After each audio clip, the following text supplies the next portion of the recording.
Is Donald Trump in a rush to withdraw from Afghanistan? The U.S. president hints at a deal with the Taliban. It could end Washington's longest military engagement abroad. But would it end Afghanistan's troubles? This is Inside Story.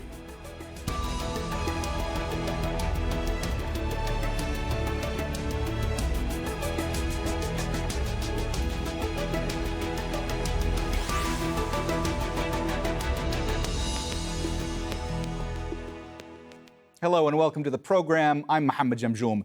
The U.S. and the Taliban appear to be inching closer to an agreement that could end Afghanistan's 18-year war. American officials say negotiators have made significant progress. President Donald Trump, his peace envoy to Afghanistan Zalmay Khalilzad, and top security advisors held discussions on Friday. Trump tweeted that meeting was very good and said many sides are looking to make a deal if possible. The Taliban and the U.S. have held several rounds of talks in Qatar, but the group has refused to sit with the Afghan government, which it considers a puppet of the U.S. Charlotte Bellis has been following those talks. She reports from Kabul. The talks between the US and the Taliban are very nearly agreed. When the two groups, the US negotiators and the Taliban negotiators in Doha, broke at 2 o'clock in the morning last Monday, they were stuck on just a single issue, and it's hoped that that issue can be resolved, which would lead to a signing of some type of agreement within the next week. The Americans are under a lot of pressure. The Taliban has told me that if elections, presidential elections, go ahead here in Afghanistan on September the 28th, then any peace deal that has been negotiated with the Americans over the last year is off the table. The Americans must try to get to some type of agreement over a troop withdrawal and counter-terrorism assurances, which would allow them to move forward to what's known as Stage 3 or intra-Afghan talks.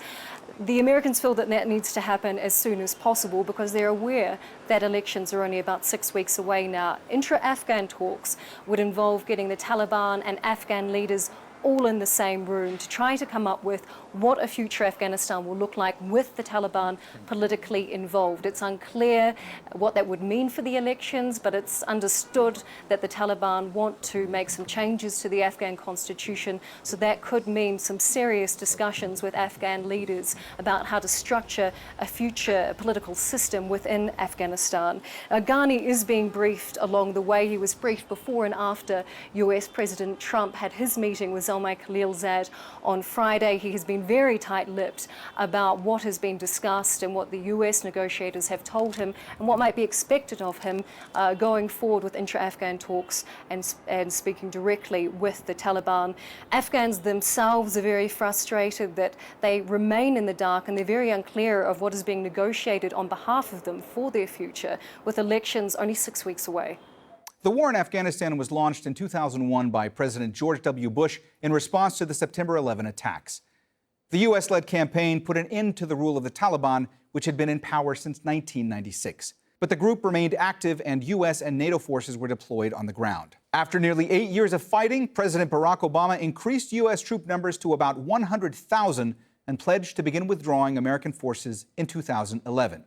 But that withdrawal was slowed as the Taliban increased its attacks. 9,800 soldiers were supposed to stay in Afghanistan until the end of 2016. That figure is now around 14,000. President Donald Trump first announced he intended to deploy more troops, but during talks with Taliban leaders, Trump hinted he would withdraw his troops from Afghanistan.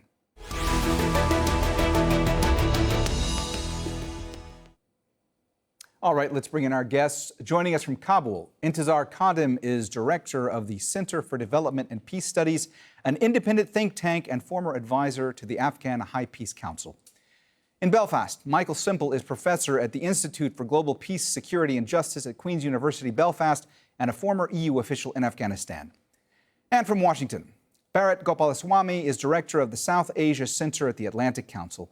Welcome to the program. Intizar, let me start with you. What exactly does the Taliban want to achieve with these negotiations, and how close do you think we are to seeing a deal finalized between the U.S. and the Taliban? Well, thank you very much. I think we're so close to ink the deal with the Taliban, and I'm sure that it's a completely different thing. We have to deal the peace between Taliban and the American and the international community, also the peace deal between the Taliban and the Afghan government. Absolutely everything is ironed out, but at the same time, we have to ensure that what we are leaving behind, the peace deal. Are we going to make a peace deal, or are we making to ensure stability in long-term stability and make an inclusive peace deal in Afghanistan?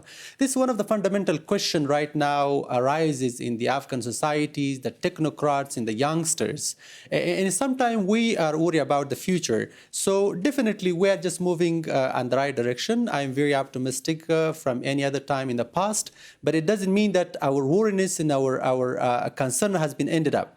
We have to ensure, and we are just appealing to the United States for the first time as the Khalilzad is meeting with the Taliban face-to-face, and they would like to iron out their differences. They would like to agree on 4 things. That's fine. We are thankful for that, because the next stage will be the Afghan government and the Taliban negotiation, a peace deal. But at the same time, we should not be doing a peace deal for the sake of peace deal. We have to be learning from experiences, because the peace deal is also an academic discipline plus practical experiences. Afghanistan is not the only country on the face of earth that's suffering war. For the last 300 years, definitely, if you look back to the history, the Afghan war is more complex in terms of nature, scope, size, and style. We accept that, but that doesn't mean that we cannot solve it. So for that reason, we have to be ensuring to follow some practical and experience in academic base principles, plus consider the sensitivity of the situation. We should also ensure that what the Afghan people want in this peace deal, and that have to be considered should we ensure stability rather than a so-called peace. All right, Bharat, Intizar there was talking about how complicated the situation is in Afghanistan. So let me ask you, President Trump definitely wants to see the U.S. out of Afghanistan before the 2020 election. So how difficult or easy does that make things for Zalmay Khalilzad's team of negotiators? Zalmay Khalilzad's speech a few months ago at the United Institute of Peace, he had a very sore throat. And he said, this is what happens when you speak to the Taliban nonstop for 48 hours. So, where we began on these negotiations, it's been an 18-year-old war. There is a lot of blood and treasure spilled. There is a war fatigue in the United States. There is an overwhelming sentiment in the United States, as well as the international community, as well as the Afghan people, that there must be some kind of settlement. But the fundamental stumbling block, the settlement, is the Taliban not recognizing the presence of the Afghan government. So I think those were the starting points in this overall peace deal negotiation.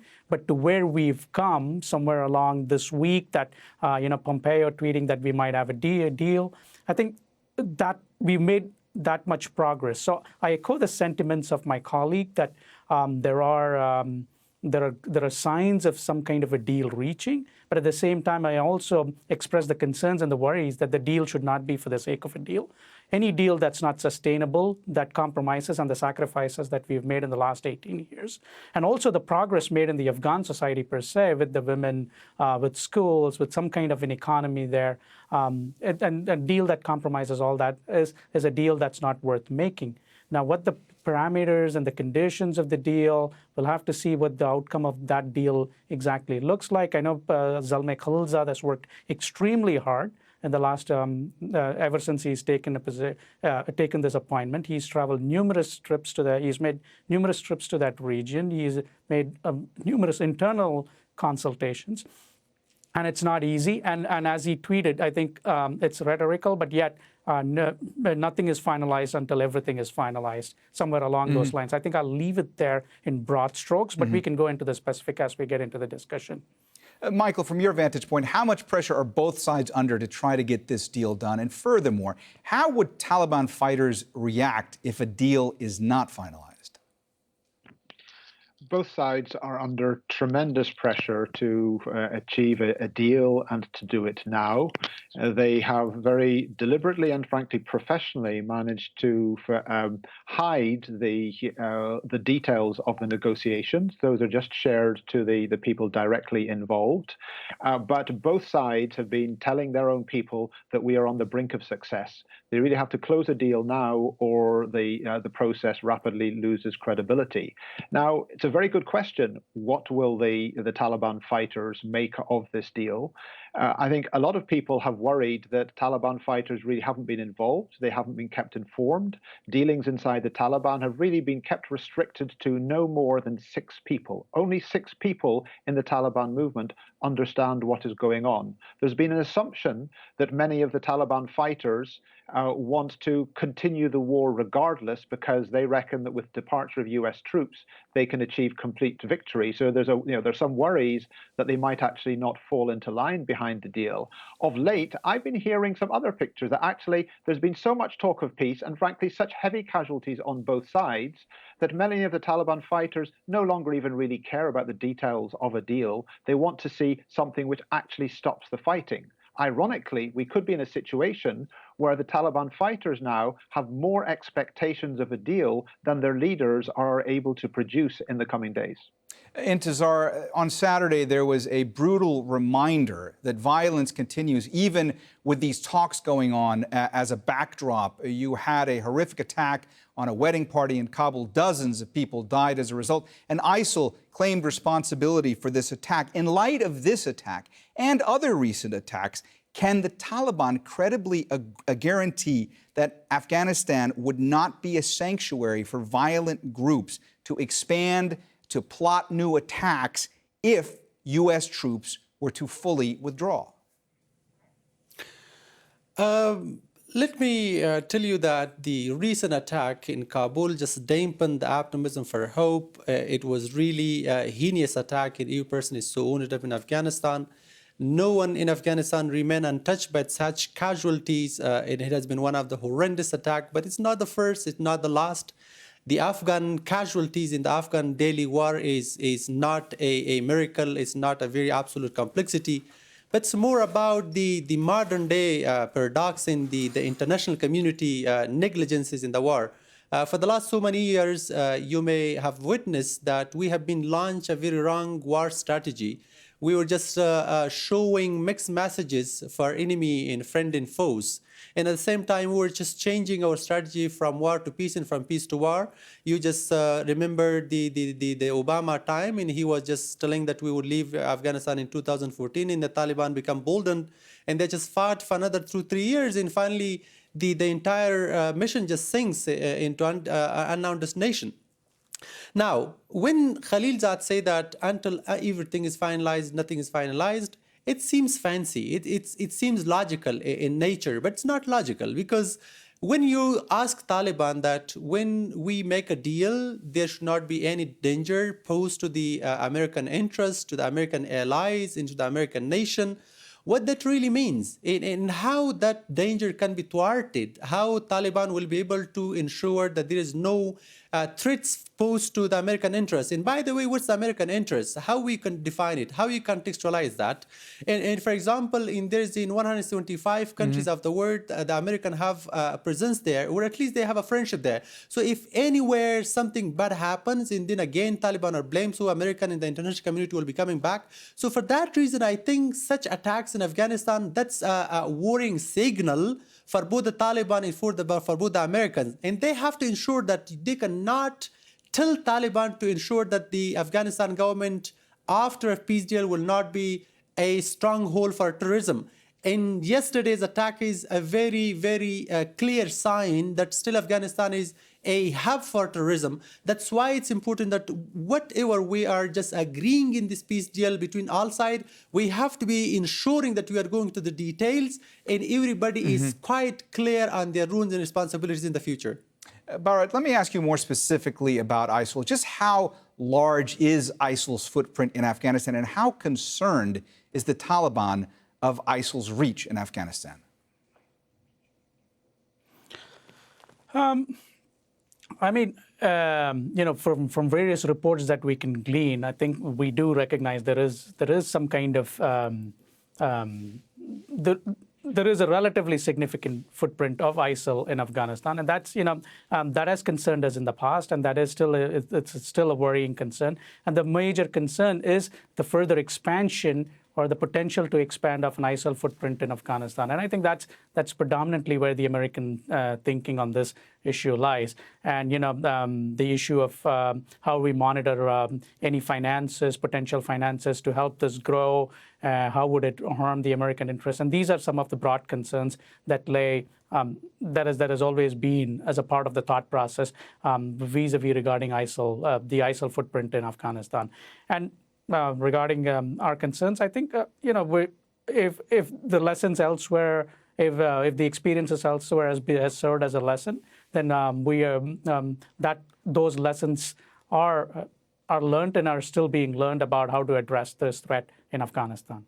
Michael, what about Afghanistan's President Ashraf Ghani? Would a deal put him on a stronger footing, or would it make him more vulnerable politically? Well, in reality, nobody quite knows how it will all play out.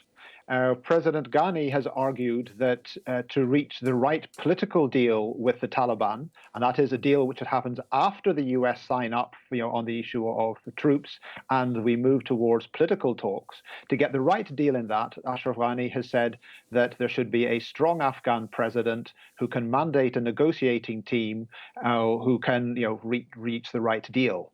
Now, others have been working on this idea that early on in the political process, there will actually be an agreement amongst the negotiators for an interim government, which would essentially replace Ashraf Ghani's government. Now, those are two totally different visions of how the political talks will play out. So I think we should be very clear here that although it is possible in coming days we will see the sign-off on an initial deal between the US and the Taliban, the really difficult issues are those ones which will be addressed between the Taliban delegation and the Afghan delegation, which may involve the setting up of an interim government, or may indeed involve a deal essentially between the Kabul government and the Taliban, or indeed they simply might not reach agreement. Intizar, when it comes to women's rights in Afghanistan, there is a growing amount of concern by women's rights activists about what the Taliban might do going forward if a deal is struck, if they are somehow sharing in power. I want to ask you specifically, has the Taliban officially changed any of its policies with regards to women being allowed to work or study? I mean, there have been some signs, some indications that perhaps they've softened some of their policies, but it doesn't seem that anything official has actually emerged from the group. Well, security analysts and historians are singling out that the American would not been able in the last 19 years to connect with the people. That's why Taliban were so far fighting with the international community, even though there have been 48 of them in Afghanistan. Taliban understand that sensitivity, and they understand that if they would like to fight with the whole nation, they will not be able to defend their position even for a day. So for the last 20 years, now it's a whole new generation. People came from East and West. They graduated from Harvard University. And now they're part of the Afghan society. Now you see that women are part of the Afghan society. If they would like to riff them off from left and right and tell them that they cannot work and they cannot go to these schools, I think that will not be a possible option on table for the Taliban leadership. And Taliban leadership understand that. A few Afghan activists and leaders who has visited and met Taliban in Moscow and Qatar for so many times, they sneakily transform this message of flexibility in the position of Taliban in regards to women's rights. So you see now in Kabul that a number of very vocal women are joining the growing chorus of women's rights, and that's fundamental. we again does not go back to the 1990s where women will be just like choke in their houses. But at the same time, it's Afghanistan. We cannot go to New York style women's rights. So that there have to be a moderation, and Taliban already agreed on that. So now, number one, Taliban is not the Taliban of 1990s, and they're exposed to the world and the world is exposed to them. Second, women are the indivisible part of Afghanistan. So if Taliban would like to have a united front, a united nation, they have to be having women part of the political process. So I think there is no clear statement, even though so far there is no time, because the four issues are discussing between Taliban and Americans. So these women's rights are not part of it. But I'm sure if Afghan government is talking, that could be part, and Taliban will have their clearance on that. Bharat, from your perspective, what would President Trump be hearing now from his advisors with regard to the pros and cons of a deal, of these negotiations? I mean, I think President Trump is, in my view, President Trump is not what he's hearing, but the question that he's always asking is, when can I get the boys out of Afghanistan, and what would happen if I got the boys out of Afghanistan?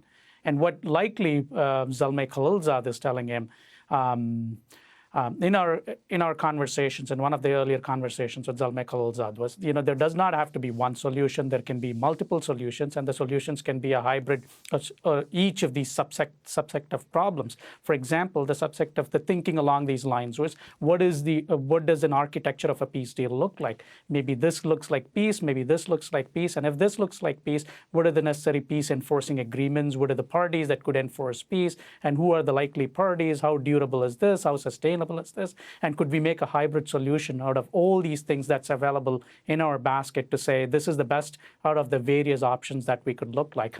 And President Trump, as I would understand, is probably thinking, saying, how fast can I get the troops out of Afghanistan? What does the peace deal look like? Who are the contributors to this peace deal? Who are the enforcers? How sustainable is this? Where is the money going to come from for this sustainability? What is the roles and responsibilities of each parties?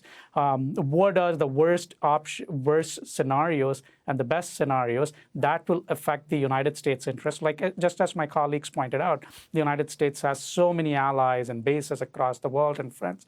What are the likely ramifications? What are my costs that I'm willing to pay? And how long and how deep is my involvement? And more than anything else, remember, we are going into an election scenario. What is the victory speech that I'm going to give, and what is the contours of that victory speech? This is what is President Trump. These are the kind of questions that I believe President Trump will be asking Zal. Michael, Bharat was just talking about presidential elections in the U.S. I want to ask you about presidential elections in Afghanistan. They are scheduled. They are supposed to happen in September. What is the status of that, and do you believe they will go ahead as planned? The official position is that presidential elections will happen on the 28th of September. In my time in Kabul recently, I talked to an awful lot of political actors there, and opinion was completely divided. There was a wide swathe of opinion who said that we must give priority to achieving peace now, postpone the elections, push ahead with these negotiations, whereas those largely allied with the president were saying, no, we must get the elections over on time, produce a legitimate government, and that government can mandate the negotiating team for the peace. So opinion is split. Frankly, I don't think anybody knows where these elections are really going to happen or not. I know that there are people who are working hard to get them postponed, and the way they would get them postponed would be through recommendation from the first round of the political negotiations. But equally, particularly supporters of the president are trying hard to go ahead with the elections, to get him re-elected to a second term, and then push ahead to peace talks. It's really ironic that we're 5 to 6 weeks out from the elections, and even the main players do not know if they will take place or not. All right, we have run out of time, so we are going to have to leave it there. Thanks so much to all our guests, Intizar Khadim, Michael Semple, and Bharat Gopalaswamy. And thank you, too, for watching. You can see the program again anytime by visiting our website, aljazeera.com. And for further discussion, go to our Facebook page. That's facebook.com/AJ Inside Story. You can also join the conversation on Twitter. Our handle is @AJ Inside Story. From me, Mohammed Jamjoom, and the whole team here, bye for now.